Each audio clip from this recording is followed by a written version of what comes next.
Well, I mean, you know, you go from The Last Jedi to this. Well, how did that happen? How did this happen? Yeah. Well, you know, I grew up reading Agatha Christie books. I've always wanted to do a whodunit. I've kind of had the idea for this for like 10 years, actually. And so this has been cooking for a long while. And coming out of The Last Jedi, which was, you know, the experience of my life. It was just a joyful experience front to back. But it was 4 years to make one movie.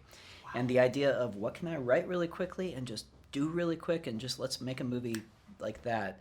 And I had this thing that had been cooking for a while, and I thought, you know what? Let's make a fun all-star whodunit. This would be a blast. And so yeah, cut to here. Well, it seems risky too because you don't see straight up murder mysteries anymore. You just don't see them. Was there fear like that people wouldn't respond, or? I mean, I love the genre so much, and I remember as a kid going to see with my whole family like Death on the Nile and Evil Under the Sun, and just those movies were the most fun things I could possibly imagine. So no, I felt really confident that if we make a really good one, people will want to come see it. And I don't know, you know, it was also interesting to me, the notion of, because when you do see them these days, they're usually period pieces. Yeah. The idea of setting it in America in 2019, that seemed like a really interesting leap, you know, that seemed like something that was worth trying.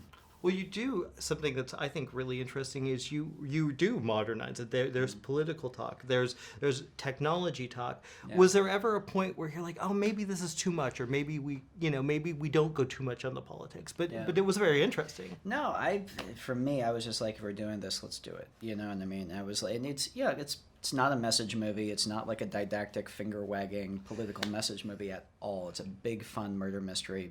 But I was like, you know what? If we're setting it in 2019, it's going to talk about all this stuff. It's going to have a perspective on it. After a few glasses of wine, the family in this movie is going to be arguing about the stuff that we're all arguing about with our families after a few glasses of wine.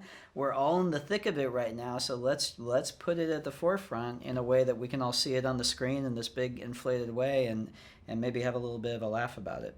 I know, and it works really well because, like you said, it doesn't feel like you're doing a message. These feels like arguments that people are having right now. Yeah, they are. And man, this cast, I got to tell you, who did you start with? Who was your dream for this? Daniel Craig was the first one in the pool, and so he's the reason the movie got made, really. And once he was signed on as Benoit Blanc, our gentleman sleuth, he, I think, very much attracted other actors. Everyone wants to work with Daniel. Yeah. And it was like a snowball going down the hill. Like, as more actors signed up and the pedigree of the project kind of rose, more and more actors wanted to jump in. So we end up getting I still can't believe we got this cast. It's pretty amazing.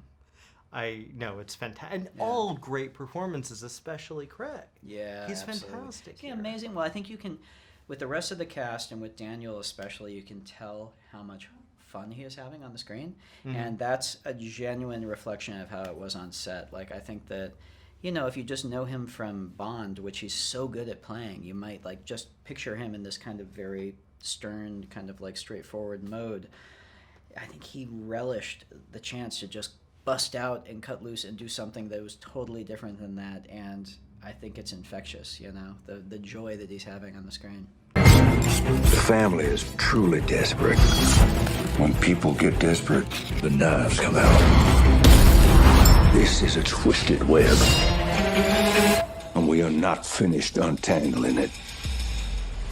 Not yet. I keep waiting for the big reveal. All of them lied to me.